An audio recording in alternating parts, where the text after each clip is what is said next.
Hello प्यारे बच्चों, स्वागत है आपका आपके प्यारे से चैनल मिस्टर मैथमेटिक्स में। और अपन पढ़ रहे थे क्लास 10th का mathematics chapter number 3 pair of linear equation of two variable. और आज का हमारा सबसे पहला टॉपिक है meaning of title of this chapter. भाई इस चैप्टर का नाम क्या है? इस चैप्टर का जो नाम है, असली नाम है, वो है सॉल्यूशन ऑफ, जो इसमें हमें असली जो काम करना है वो है solution of pair of linear equation of two variable. Linear equation of two variable, linear equation of two variable. तो लास्ट क्लास में हमने देखा था कि what is the meaning of linear equation of two variable. अब basically इस chapter में आपको पूरा चैप्टर निकल जाएगा, आपको केवल एक काम करवाएंगे, बोलेंगे भैया सॉल्यूशन निकालो pair of linear equation of two variable के। ठीक है, तो कहा क्या जाएगा, मतलब क्या होगा, करना क्या पड़ेगा, आत्मा क्या है इस चैप्टर की, वो अपन को समझना है। तो बहुत ही ईजी चीज़ है, भावनाएं क्या होंगी इस चैप्टर में अपन देखें ज़रा। भाई देखो, सीधी सी बात है कि हमारे पास ये जो है linear equation of two variable, linear equation of two variable, ये तो अपन पढ़ चुके हैं कि भाई एक ऐसी इक्वेशन जिसमें टू वेरिएबल हो और उनका जो पावर हो 1 हो, उसको बोलते हैं linear equation of two variable. और पेयर का मतलब क्या होता है, ऐसी कितनी इक्वेशन गिवन होती हैं? 2 इक्वेशन गिवन होती हैं। तो 2 इक्वेशन गिवन है, मान लीजिए एक इक्वेशन गिवन है 2x + 3y + 6 = 0 और दूसरी इक्वेशन गिवन है x + y + 9 = 0। ये इक्वेशन नंबर 1 है और ये इक्वेशन नंबर 2 है। तो ये क्या गिवन है हमें? ये हमें गिवन है pair of linear equation of two variable. ये भी linear equation of two variable है, ये भी linear equation of two variable है। पेयर मतलब 2, तो ये 2 चीज़ें आ गई भैया, ये 2 इक्वेशन आ गई, तो ये है pair of linear equation of two variable. तो सबसे पहली बात तो अगर आपसे बोला जाए pair of linear equation of two variable, इसका मतलब क्या है? तो इसका मतलब इतना सा है कि आपको 2 इक्वेशन दी हैं, 2 इक्वेशंस दी हैं। कौन सी? Linear equation of two variable वाली 2 इक्वेशंस दी हुई हैं। अब आपसे बोला जाएगा सॉल्यूशन, सॉल्यूशन क्या है? तो भैया सॉल्यूशन निकालने का मतलब क्या है? क्या मतलब है finding the solution of linear equation of two variable, इसका मतलब क्या है? तो सॉल्यूशन का मतलब है, सॉल्यूशन निकालने का मतलब है ये जो 2 इक्वेशंस आपको दी हैं, इनको आपको सॉल्व करके फाइंड करना है वेरिएबल्स की वैल्यू, x की वैल्यू और y की वैल्यू, ये आपको फाइंड आउट करनी है। देखो भैया, होता क्या है कि अगर कोई एक इक्वेशन हमारे पास है तो इसको में तो हम x की कोई वैल्यू रखेंगे तो y की कोई वैल्यू मिल जाएगी। सेटिस्फाइड करने का मतलब समझते हैं अपन, कोई पॉइंट दिया है, जैसे मान लीजिए 1,2, वो किसी लाइन को सेटिस्फाइड कर रहा है या किसी इक्वेशन को सेटिस्फाइड कर रहा है, उसका मतलब ये है कि जहाँ x है वहाँ पे मैं 1 पुट कर दूँ, जहाँ y है वहाँ पे मैं 2 पुट कर दूँ। x की जगह 1 पुट करूँ, y की जगह 2 पुट करूँ, x की जगह 1 पुट करूँ, y की जगह 2 पुट करूँ। अगर पुट करने पे LHS की वैल्यू RHS की वैल्यू के इक्वल आ जाती है तो ये 1,2 इस इक्वेशन को सेटिस्फाइड करेगा। सही बात है। अब हमसे बोला गया कि इसका सॉल्यूशन निकालो। सॉल्यूशन निकालो मतलब एक ऐसा पॉइंट निकालो, एक ऐसा पॉइंट निकालो या x की और y की एक ऐसी वैल्यू निकालो जो इक्वेशन नंबर 1 को भी सेटिस्फाइड कर दे और इक्वेशन नंबर 2 को भी सेटिस्फाइड कर दे। आई भावना समझ में? क्या कहा मैंने? भाई हमें x और y की वो वैल्यूज़ निकालना है, हमें x और y की वो वैल्यूज़ निकालना है जो इक्वेशन नंबर 1 को भी सेटिस्फाइड कर दे और इक्वेशन नंबर 2 को भी सेटिस्फाइड कर दे। क्वेश्चन कंसेप्ट समझिए क्या कहना चाह रहा है। कंसेप्ट है solution of pair of linear equation of two variable. इसका मतलब क्या है? तो इसका मतलब है कि आपके पास 2 इक्वेशन गिवन होंगी, उसमें 2 वेरिएबल होंगे x और y, तो आपको x की और y की वो वैल्यूज़ निकालनी हैं जो रखने पर वो इसको भी सेटिस्फाइड करे और इसको भी सेटिस्फाइड करे, जो रखने पे ऊपर वाली इक्वेशन में भी LHS = RHS आ जाए और नीचे वाली इक्वेशन में भी LHS = RHS आ जाए। सही बात है। तो कंसेप्ट अपन ने समझा। कंसेप्ट क्या है? Solution of, what is the meaning of finding the solution of pair of linear equation of two variable. इसका मतलब क्या है? इसका मतलब है we have to find the value of variable, the value of two variable which satisfying these two equation. हमें variable की वो वैल्यू निकालना है जो इन दोनों इक्वेशन को सेटिस्फाइड करे, इक्वेशन नंबर 1 को भी सेटिस्फाई करे और इक्वेशन नंबर 2 को भी सेटिस्फाइड करे। और सेटिस्फाई करने का मतलब ये है कि हमें जब हम x की और y की वैल्यू जब इस इक्वेशन में पुट कर दें तो LHS इक्वल टू RHS आ जाए। आई बात समझ में? तो this is the meaning of solution of pair of linear equation of two variable का ये मतलब हो गया।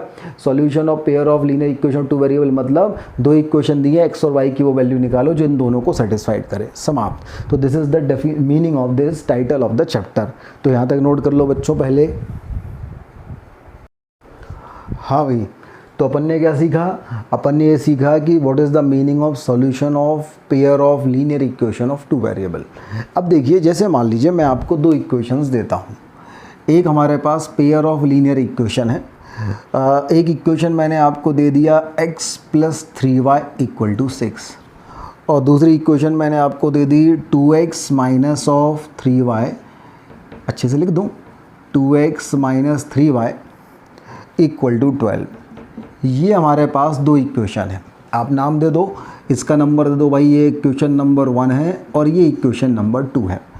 अब आपके पास जो क्वेश्चन है वो ये है कि आपको चेक करना है, आपको ये चेक करना है कि 0,2 check whether, question is that, question number 1 is that, check whether 0,2 are the solution of pair of this Leo TV और नॉट। Pair of Leo TV, pair of Leo TV पढ़ चुके ना अपन पहले। तो आपको ये चेक करना है कि check whether 0,2 is solution of pair of this Leo TV और नॉट। तो लिखो, check whether the 0,2 is a solution of pair of given LEO TV. तो हमें क्या चेक, क्या मतलब क्या था भैया? अगर 0,2 इस पेयर ऑफ इक्वेशंस का सॉल्यूशन है, मतलब 0,2 इक्वेशन नंबर 1 को भी सेटिस्फाइड करेगा और 0,2 इक्वेशन नंबर 2 को भी सेटिस्फाइड करेगा। मतलब 0,2 अगर मैं इक्वेशन नंबर 1 में रखता हूँ तो LHS = RHS आएगा और 0,2 अगर मैं इक्वेशन नंबर 2 में रखता हूँ तो भी LHS = RHS आएगा। तो चेक करें अपन। सबसे पहले मैंने ली इक्वेशन नंबर 1। इक्वेशन नंबर 1 हमारे पास है x + 3y = 6। पॉइंट हमारे पास है 0,2। 0,2 मुझे चेक करना है, मतलब जहाँ x है वहाँ 0 पुट करना है, जहाँ y है वहाँ 2 पुट करना है। तो x की जगह मैंने रख दिया 0 और 3y, तो y की जगह मैंने रख दिया 2। ये मैंने LHS में पुट कर दिया, इक्वल टू अभी मैंने RHS रखा। तो 0 तो ये हो गया 6 = 6, तो 6 = 6। बधाई हो, बधाई हो, बधाई हो।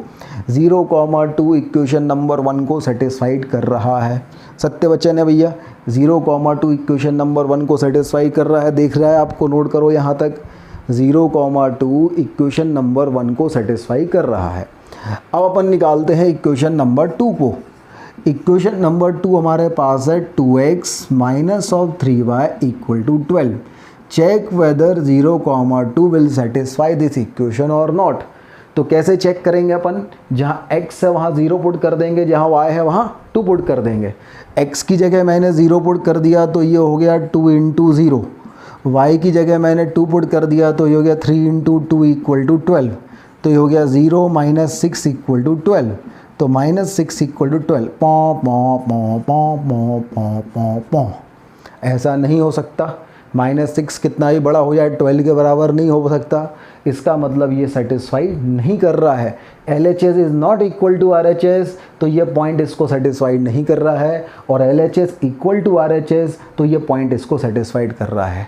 अब भैया एक पॉइंट है जो इक्वेशन नंबर 1 को सेटिस्फाई कर रहा है और इक्वेशन नंबर 2 को सेटिस्फाइड नहीं कर रहा है, तो क्या वो पॉइंट इस पेयर का सॉल्यूशन होगा?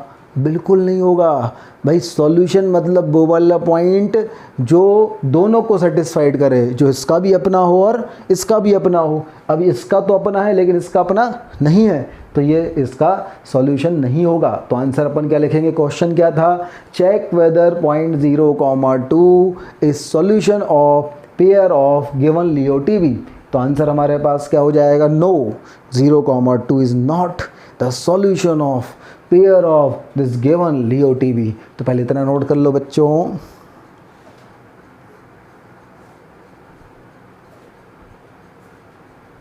चलो अब आगे बढ़ते हैं। क्वेश्चन नंबर 1 के बाद हम आते हैं इसी का क्वेश्चन सेकंड पार्ट है ना। भैया वीडियो पॉज करके नोट करना सीख लेना है ना, ये वो एक्चुअल क्लास जैसा अगर यहाँ पे 5-5 मिनट रुकेंगे तो फिर तो बोर हो जाएंगे ना बच्चे। तो इस सेकंड पार्ट देखें, क्वेश्चन नंबर 1 का सेकंड पार्ट। क्वेश्चन नंबर 1 का सेकंड पार्ट मैंने कहा अच्छा एक काम करो, check whether the point 0, -4 check whether the point 0, -4 are the solution of this pair of Leo TV or not। Question समझ में आया? check whether the point 0, -4 is solution of pair of this Leo TV or not, ये आपको check करना है। तो check करने के लिए अपन क्या करेंगे, ये इसका सॉल्यूशन कब होगा, जब ये पॉइंट इक्वेशन नंबर 1 को भी सेटिस्फाइड करेगा, ये पॉइंट इक्वेशन नंबर 2 को भी सेटिस्फाइड करेगा। अगर ये पॉइंट दोनों को सेटिस्फाइड करेगा, दोनों का अपना होगा तो सॉल्यूशन होगा, अर्थात अन्यथा इनका सॉल्यूशन नहीं होगा। तो चलिए अपन आते हैं इक्वेशन नंबर 1 के साथ। इक्वेशन नंबर 1 हमारे पास क्या है, x + 3y = 6। सेटिस्फाइड किसको करवाना है, 0, -4 को। तो मैंने x = रखा 0, y = -4 रखेंगे तो -4 × 3 कितना होगा, -12 = क्या हो गया 6। तो -12 = 6। पौ पौ पौ पौ पौ, ये इसको सेटिस्फाइड नहीं कर रहा है तो ये इसका सॉल्यूशन नहीं हो सकता। नो, ये इसका सॉल्यूशन नहीं है। क्वेश्चन तो यहीं समाप्त हो गया भाई, किसी एक का भी सॉल्यूशन नहीं होगा तो आंसर क्या आ गया, no 0, -4 is not the solution of this pair of Leo TV. परंतु जब यहाँ तक आए हैं तो अपन इक्वेशन नंबर 2 भी चेक कर लें। इक्वेशन नंबर 2 हमारे पास क्या है, 2x - 3y = 12। पॉइंट रखना है 0, -4। 0, -4 रखना है, मतलब 0 की रखना है x की वैल्यू, -4 रखना है y की वैल्यू। x की वैल्यू 0 रखेंगे, 2 × 0 0, -4 × -3 + 12 = 12, 12 = 12 सेटिस्फाइड। तो 0, -4 इक्वेशन नंबर 2 को सेटिस्फाइड कर रहा है, बट इक्वेशन नंबर 1 को सेटिस्फाइड नहीं कर रहा है। अगर कोई पॉइंट इक्वेशन नंबर 1 को सेटिस्फाइड करे, इक्वेशन नंबर 2 को ना करे, या इक्वेशन नंबर 2 को सेटिस्फाइड करे, इक्वेशन नंबर 1 को ना करे, तो क्या वो पॉइंट सॉल्यूशन हो सकता है? बिल्कुल नहीं हो सकता है। इसका मतलब अपन लिख देंगे, know the point 0, -4 is not the solution of this pair of Leo TV. धन्यवाद। अब देखते हैं इसका थर्ड पार्ट। इतना नोट कर लो भैया, वीडियो पॉज करके नोट कर लो बच्चों। अब अपन देखें इसका थर्ड पार्ट। देखो बच्चों, थर्ड पार्ट में एक दूसरा पॉइंट दिया जाएगा आपको। Check whether the point 6,0 check whether the point 6,0 is the solution of pair of this given Leo TV or not। check whether the point 6,0, notes बनाते जाना, प्रवचनों जैसे मत देख लेना भैया, नोट्स बनाते जाना है, ठीक है।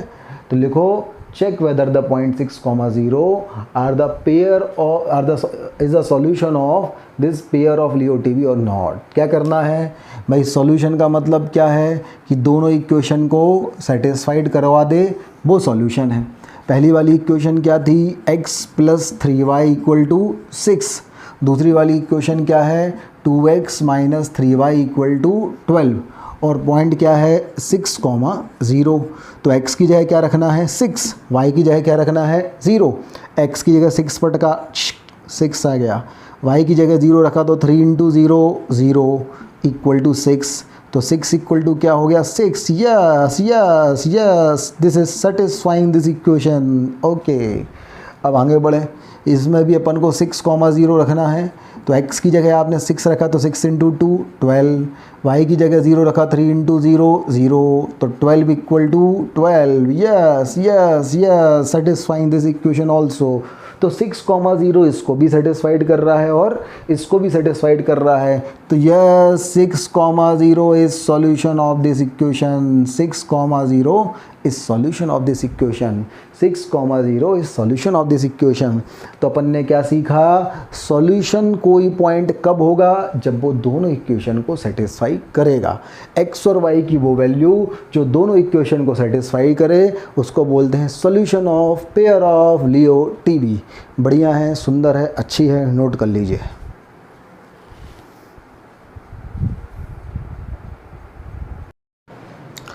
हाँ बच्चों, तो अब अपन एक बहुत ही सुंदर सा टॉपिक पढ़ने वाले हैं, practical meaning of linear equation of two variable. देखो, linear equation of two variable की एक अपन ने डेफिनेशन पढ़ी थी मैथमेटिकली कि भैया दो वेरिएबल हों, दोनों का पावर 1 हो तो लियो टीबी होगा।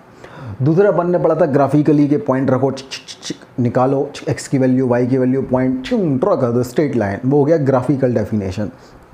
अब अपन पढ़ रहे हैं प्रैक्टिकल मीनिंग या practical definition of Leo TB. भैया प्रैक्टिकली कहाँ से ये linear equation of two variable practically कैसे बन जाता है, ज़रा सोचो। देखो, बहुत ही सड़े सड़े से एग्जाम्पल से आपको समझ में आएगा।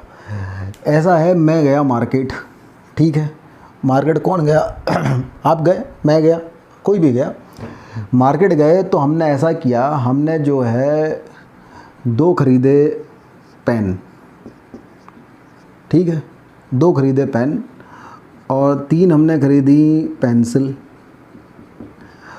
2 पेन और 3 पेंसिल हमने खरीदी और टोटल हमें रुपए लगे, कितने लगे, 5 रुपये लग गए। टोटल हमें 5 रुपये लग गए।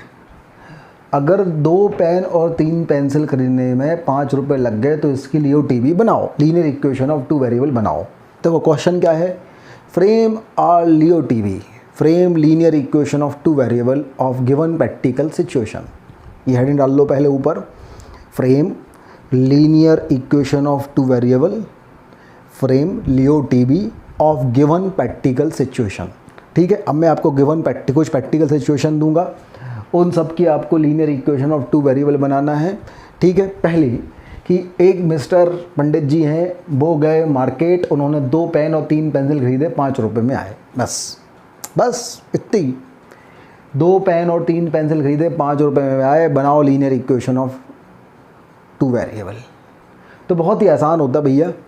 अपन ने कहा भैया ऐसा है, कॉस्ट ऑफ 1 पेन ले लो आप, कॉस्ट ऑफ 1 पेन कितना, कॉस्ट ऑफ 1 पेन कितना है भैया, कॉस्ट ऑफ 1 पेन हमने ले लिया x रुपया है, और कॉस्ट ऑफ 1 पेंसिल जो है वो y रुपया है।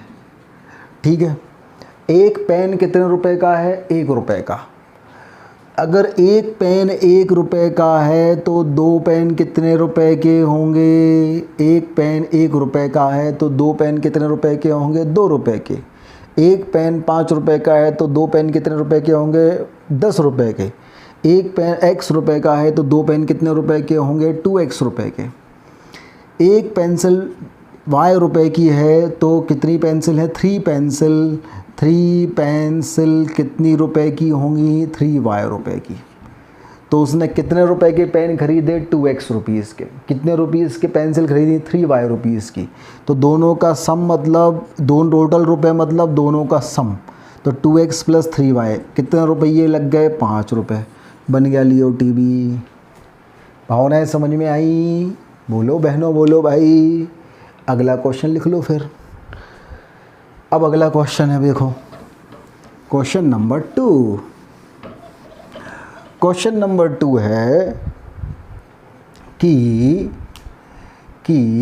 क्वेश्चन नंबर 2 लेकिन अपन sum of there is a fraction, numerator upon denominator होता है किसी फ्रैक्शन में। बोला है if 2 is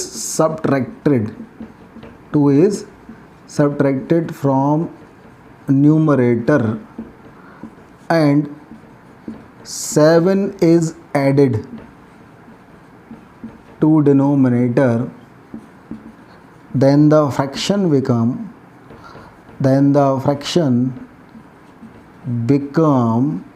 11/3 find form Leo TV. Question तो अपन सबसे ऊपर ही लिख चुके थे ना, form Leo TV for the given following practical condition. Practical condition ये है, देयर इज़ अ फ्रैक्शन, एक अपने पास फ्रैक्शन है और उस फ्रैक्शन में अगर न्यूमरेटर में 2 सब्ट्रैक्ट करते हैं, डिनोमिनेटर में 7 ऐड करते हैं तो वो फ्रैक्शन 11/3 हो जाता है। तो उसकी लियो टीवी क्या होगी। क्वेश्चन समझ में आया बच्चों? क्वेश्चन समझ में आया? दिख रहा है ना अच्छे से? बहुत बढ़िया से दिख रहा है। अगर एक फ्रैक्शन है, if 2 is subtracted from numerator and 7 is added to denominator, then the fraction becomes 11/3, then form a pair of linear equation of 2 variable। तो करो भैया, करो करो करो करो करो। अपन ऐसा करते हैं, अपन मान लेते हैं पहले जो न्यूमरेटर था वो था, असली वाला न्यूमरेटर था x और असली वाला डिनोमिनेटर था y। तो असली वाला जो फ्रैक्शन होगा वो क्या होगा, x/y। ये था फ्रैक्शन। अब बोला 2 is subtracted from numerator, numerator में से 2 सब्ट्रैक्ट किया तो न्यूमरेटर तो x था, x में से 2 सब्ट्रैक्ट कर दिया। डिनोमिनेटर में 7 ऐड कर दिया, डिनोमिनेटर तो y था, y में 7 ऐड कर दिया। तो जो फ्रैक्शन बना वो क्या है, 11/3 है। पहले आप ही क्वेश्चन नोट कर लो क्योंकि ये स्पेस हमें चाहिए ही चाहिए। क्या कहा गया है, if 2 is subtracted from numerator and 7 is added to denominator then the fraction becomes 11/3, then form of Leo TV for this condition. तो हमने कहा भैया फ्रैक्शन था x/y, असली न्यूमरेटर x था, असली डिनोमिनेटर y था। अब न्यूमरेटर में आपने 2 सब्ट्रैक्ट आया तो न्यूमरेटर -2, पुराना न्यूमरेटर -2 मतलब x -2 हो गया। डिनोमिनेटर में आपने 7 ऐड आया तो 7 ऐड किया तो पुराना डिनोमिनेटर y था, उसमें 7 ऐड कर दिया तो नया डिनोमिनेटर y+7 हो गया। तो ये जो नया फ्रैक्शन बनाया न्यूमरेटर अपॉन डिनोमिनेटर, ये 11/3 है। इतना गिवन है, इतना नोट कर लो भैया वीडियो पॉज करके, फिर हम आगे बढ़ते हैं। अब हमें इसकी इक्वेशन बनानी है तो अपन ने क्रॉस मल्टीप्लाइड किया, टॉ और टॉ, 3 चला गया यहाँ पे तो 3 × x - 2, 11 आ गया यहाँ पे, 11 × y+7 तो j हो गया 3x - 6 और j हो गया 11y+77। 11y आया यूँ तो 3x - 11y, -6 गया यूँ तो 77 + 6 तो 3x - 11y और 77 + 6 कितना होता भैया, 83। तो this is the final equation. तो इस तरीके से इक्वेशन बनाते हैं भैया, नोट कर लो। तो this is the practical meaning of Leo TV. ऐसे बहुत सारी कंडीशंस हो सकती हैं, एज वाली हो सकती है कि भैया पापा की एज जो है वो 4 साल बाद पापा की एज और उसके बेटे की एज जो है वो इतनी हो जाएगी, तो बताओ इक्वेशन बना दो। तो पापा की एज इतनी मान ली, बेटे की इतनी मान ली, है ना, बहुत सारे हो सकते हैं। चलिए अपन करते हैं अभी, और इतना नोट करो पहले।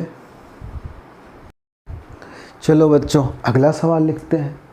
एक और सवाल दिया है बोला है भैया सवाल नंबर 3 निकालना क्या है अपन को, एक कंडीशन गिवन है, अपन को लीनियर इक्वेशन ऑफ 2 वेरिएबल बनाना है। बोला है आफ्टर, अरे मेरी अंग्रेजी पे नहीं हंसना है, after 4 years, after 4 years father's age will be 3 more than twice of age of his daughter, then form the LEO TV for this condition. 4 साल बाद पापा जी की age will be 3 more than twice of the age of the daughter. तो आपको बताना है कि इसके लियो टीवी कैसे बनाओगे। 4 साल बाद पापा जी की age will be 3 more than twice of age of daughter. तो इसकी बताओ भैया कैसे इक्वेशन बनेगी। तो अपन एज वाले सभी क्वेश्चन में स्टार्ट करते हैं प्रेजेंट से। भाई 2 लोग हैं, एक पापा और एक किसकी बिटिया, एक पापा और एक पापा की परी। तो पापा की एज जो है एज ऑफ प्रेजेंट एज अपन को लेनी है, प्रेजेंट एज से बात करेंगे, एज वाले सभी क्वेश्चन में प्रेजेंट एज से बात करेंगे। प्रेजेंट एज ऑफ फादर अपन ने ले लिया x ईयर्स, रुपए मत ले लेना, x रुपीज़ है। Present age of father, present age of daughter, ये अपन ने ले लिया y ईयर्स। तो ये अपने पास हो गया x ईयर और ये अपने पास हो गया y ईयर। अब क्या कहा गया है, 4 साल बाद, आफ्टर 4 ईयर्स। तो आफ्टर 4 ईयर्स के बारे में बात आ जाओ भैया। 4 साल बाद क्या होगा, 4 साल बाद लड़की तो बड़ी हो जाएगी, पिताजी भी तो बड़े होंगे ना। आफ्टर 4 ईयर्स के बारे में अगर मैं बात करूं तो उस कंडीशन में जो फादर्स एज होगी वो क्या होगी, प्रेजेंट एज प्लस 4, और जो डॉटर्स एज होगी वो क्या हो जाएगी, प्रेजेंट एज y प्लस 4। तो after 4 years father's age is x plus 4 and daughters as is y plus 4। इतना क्लियर हुआ, यहाँ तक नोट कर लो पहले। आफ्टर 4 ईयर की कहानी क्या हुई, पापा की एज हो गई x प्लस 4, बिटिया की एज हो गई y प्लस 4। अब आगे बढ़ें, ये नोट कर लेना पहले हैं। अब आगे बढ़ें, बोला गया है father's age will be 3 more than twice of the daughter's age. क्या बोला है, father's age will be 3 more than the twice of daughter's age. Twice of daughter age से कितना है, 3 मोर देन है, यही कह रहे हैं ना। आफ्टर 4 ईयर पप्पा जी की age 3 more than twice of the daughter's age, 3 more than twice of the daughter's age, यही कह रहा है ना। तो पापा जी की एज मतलब f की जगह अपन ने क्या रख दिया, x प्लस 4। बिटिया जी की एज मतलब y प्लस 4 और प्लस 3। ओपन कर दो, x plus 4 equal to 2y plus 8 plus 6। तो ये हो गया x, 2y इस तरफ आएगा तो माइनस ऑफ 2y, ये 8 प्लस 6 हो गया 14, ये 4 उस तरफ ले गए तो -4।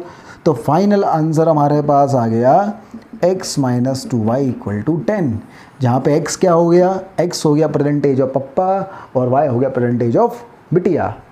तो इस तरीके से भैया ये अपन कंडीशंस गिवन रहती हैं तो इक्वेशंस बनाते हैं, और यही इनका प्रैक्टिकल मतलब है। प्रैक्टिकल मीनिंग ऑफ जो लियो टीबी है वो यही है, इक्वेशंस बनाना। अब क्या होगा, जैसे पप्पा की और उनकी बिटिया की एज में 2 इक्वेशन दे दी तो उसको सॉल्व करके x और y की वैल्यू आ जाएगी, है ना, और x और y की वैल्यू आ जाएगी तो क्वेश्चन सॉल्व हो गया। तो अपन ने ये चीज़ सीख ली, practical meaning of Leo TB. तो यहाँ तक आपने बहुत कंसेप्चुअली चीज़ें सीखी हैं, इन 2 लेक्चर्स में आपने बहुत कंसेप्चुअल चीज़ें सीखी हैं। आपका कंसेप्ट इससे मैंने बिल्डअप कराया है। नेक्स्ट क्लास में अपन और आगे बढ़ेंगे। जब तक के लिए अच्छे से रहें, पढ़ाई करें, खुश रहें, मिलते रहें। नमस्कार, बाय बाय।